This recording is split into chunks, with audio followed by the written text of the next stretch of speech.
നമസ്കാരം. ഈ ചാനൽ ഒന്ന് സബ്സ്ക്രൈബ് ചെയ്ത് സഹായിക്കണമെന്ന് എല്ലാവരോടും ആദ്യമേ തന്നെ അഭ്യർത്ഥിക്കുകയാണ്.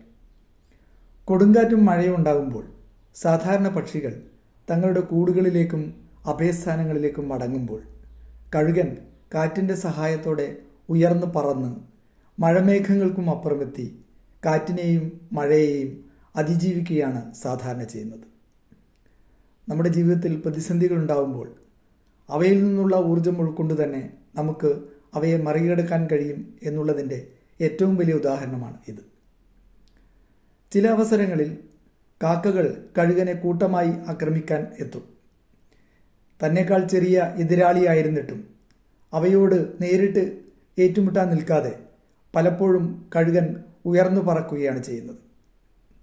അനാവശ്യമായി ഏറ്റുമുട്ടാൻ വരുന്ന എതിരാളികളോട് പ്രതികരിക്കുമ്പോൾ അവരുടെ നിലവാരത്തിലേക്ക് താഴരുതെന്നും അനാവശ്യമായി ഏറ്റുമുട്ടി നമ്മുടെ ഊർജം നഷ്ടപ്പെടുത്തരുതെന്നും ഇത് നമ്മെ പഠിപ്പിക്കുന്നു.